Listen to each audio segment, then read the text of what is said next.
My name's Greg. I'm the technical, one of the technical guys here at Code for South Africa, and as Ray said, we build, we do a bunch of things. Really our goal is to drive social change through informed decision making, and we use open data and various web tools to do that. And so part of that is focusing on journalism and data journalism. So we've got some tools which I want to just whiz you through pretty quickly. Codeforsa.org is our website, and these tools are all linked from there. So we've got a little thing down here that says tools for journos. So we've got a little collection of the things here which I'm going to take you through. So I'm going to take you through WYSIMAP, which is a tool for exploring census information and election information. And what's great about that is you can get really detailed information right down to the ward level, as well as municipalities and provinces and the country as a whole. Okay, so the idea behind WYSIMAP is you can explore the story behind the data. And the two main data sets we have are, as I said, the census information from 2011. So while it's a couple of years out of date, it's still very indicative of the basic trends in South Africa. And it's by far the richest, most detailed sort of demographic information the country has. So you can dive into WYSIMAP in two ways. You can either browse through the map and dig into a province. You can browse the whole of South Africa, or you can say, I want to use my current location. And this works well on your mobile phone as well. Actually, it's all mobile optimized, which is awesome. So if you're out in the field or you're going somewhere really interesting, I do it when I'm going on like road trips on holiday in random little towns. It's really interesting to dig into some of this data. I'm going to jump some of that stuff. You can also search for a place. You could type in like 12 Main Road, and it'll find it. What I'm going to actually search for is a place which I'll be surprised if people have heard of it. It's called Merafong City. Okay, so this is now profiling this place, Merafong City. Merafong City, and this font is really, really small. Just Control and plus. Control and plus. Okay, that's a bit better.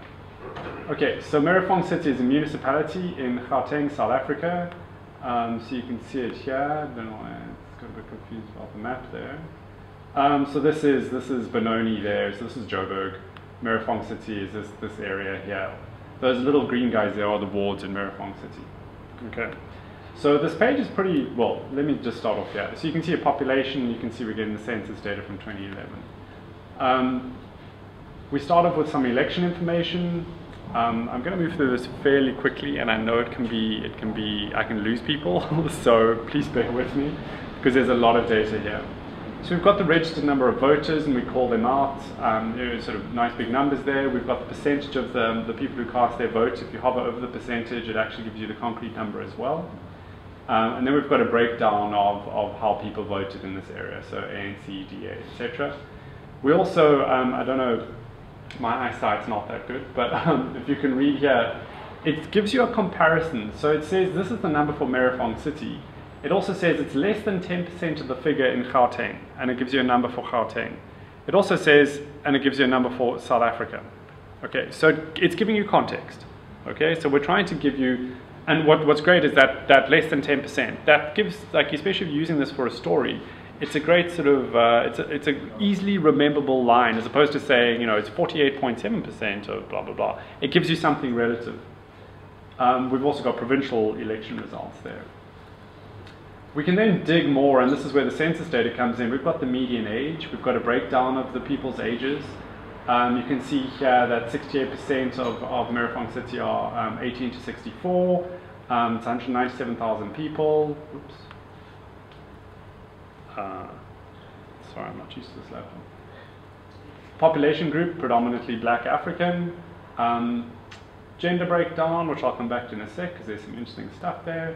We've got the language most spoken at home. So that's not their first language, it's just the one most spoken at home. And then a breakdown, so we've got Xhosa, Setswana, Sesotho, Afrikaans, and Zulu. It's interesting, this is Gauteng, and yet the most speakers there are Xhosa speakers. Immigration statistics, like how many people were born locally. The rate in Gauteng is 88%. The rate in South Africa is 92%. So this is actually quite low. So there are actually quite a bit of immigrants here. How many are South African citizens? We also get household information. So we've got 66,000 households there. What type of house is it? Is it a house? Is it a shack? So 21% of these households here are shacks. That's really high. Who owns the households? Average household income over the year. What goods are available? So 91% of people have cell phones. 9% of people have a telephone. So sell your telecom shares because really they're not going anywhere. Water, service delivery. So how many of them have access to water? That's generally pretty good. Electricity is generally okay. Toilet facilities gets interesting. If you live in the Eastern Cape, this number is shockingly high. How many people actually have no access to any toilets whatsoever? Refuse disposal. We've got employment information. Average monthly income. Who has access to the internet? We've got education. So, okay, I'm going to move quickly here because there's a whole bunch of great information here. Okay. But you got marriage versus single. I'm thinking article about going solo. So I'm talking about singledom versus. We actually don't have that. Okay. I'm not sure if that's in the census information. It must be. So not all census information is here. We try to choose sort of really pertinent influence to South Africa. There are other things there like child-headed households, which is always an interesting number. How many poor children actually are the heads of their own household? But okay, so we can see here, okay, so I'm just scrolling back up and I've just come back to sex, okay. So there are a bunch of things we can do here. So we've got some graphs and I can say for this graph, I want to see the data. And then they'll actually give you those numbers and it says, okay, for Merifong City, percentage and number, Gauteng gives you a percentage and number, and South Africa, percentage and number. So you've got some comparison there. These buttons which you can't quite see on the display, there's a table, which will actually take you to the full table for this data set, which you can then download into Excel. You can download it into Google Earth. If you know any of sort of the other stuff like GeoJSON, you can download that stuff as well. You can plot it on a map, which I'll do in a sec, and you can see a distribution. Okay. So this one's interesting because if you look at the ratio of men to women in South Africa, most places is pretty much 50-50. Right, it's generally slightly biased towards females. In this case, there are fewer females. There are only 90%. So females in Merifong City, 46% of the population are women. Okay, and that's only 90% of the rate in Gauteng and South Africa, both of which are 50%. So that might not seem like a big difference. There's only a 4% difference there. That's actually quite large if you look at the data. So what I'm going to do is I'm going to say I want to see this gender information, this gender breakdown on a map. So I click on map. Okay, so now this is what this is doing is it's showing us the population by gender, and it's showing us municipalities in Gauteng. It shows that because we're looking at a municipality in Gauteng. If we're looking at a ward, it would have shown us the wards in that municipality. Okay, so we can see here. We're showing currently the column. The table we're looking at is gender. So we can choose various columns there. We've got male and female. Makes sense. So we're looking at the percentage of the population that is women, right? On the left-hand side here, on the low number, 45%. So those two municipalities here are pretty low in terms of women. Mining probably. Exactly, right. So. And you can see here these are much closer to 50%, so they're pretty normal. So we've got two interesting municipalities here. So there's Merifong City. So what I'm going to do now is I'm going to say I want to look at the wards in Merifong City. So I'm going to say add more places and divide Merifong City into wards. And then I'm going to say, okay, I want to see wards rather than municipalities. And it zooms into Merifong City, okay? Now I'm going to switch this around and let's look at males, which will be the inverse. So right at the bottom here, we've got the pale color is 47% men. Right at the top here, the dark red is 98% men. Okay. So if you dig into some of the detail here, as you said, this is a mining city. Okay, it's a mining municipality, and so there are very few women. So in that ward here, Ward 14, it's 81% women. There's another ward here. This little guy. That is 98% men, okay? And I'm showing this example because it's quite interesting to look at a profile of a place where you live, which is great. It's fun to type in your address. But it's also interesting when you dig into the data underneath, you can start seeing these outliers. And inevitably we found when there's an outlier, which is like a value either that's really high or really low, there's an interesting story behind that. So I discovered this and I wrote a little blog post on this. So this ward here is literally a ward of maybe an acre or two on top of a hostel in a mine.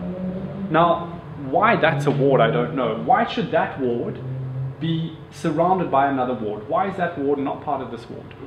What happens during elections in that ward, right?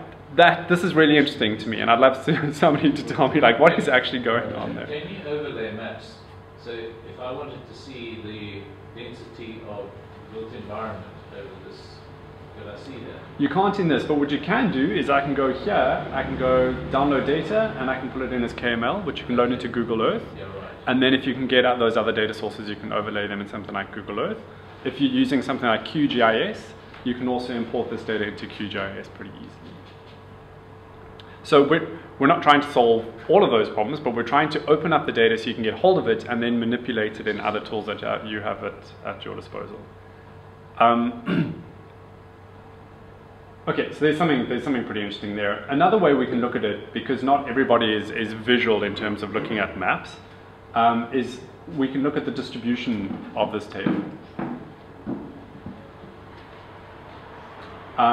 And sometimes this takes us sort of a little bit of thinking, but essentially what it's showing here is we're looking at, I'm going to remove municipalities in Gauteng. We're looking at wards in Merifong City, and we're looking at each of these little dots here is a ward. So you can see here Ward 11, 32% female, and 67% male. So this shows you where the outliers are. So we got this ward down here, which is that really tiny one, that Ward 19, with 1% female, and obviously the same thing up here. I can click and it'll hold it there. 98%. So you can start seeing that distribution. If we looked at the same gender distribution across the country, it's pretty much totally sort of centered around the 50% for both things. You can look at more than just gender. We can type in a whole bunch of things here. You can start, choose a topic. I want to look at toilet facilities.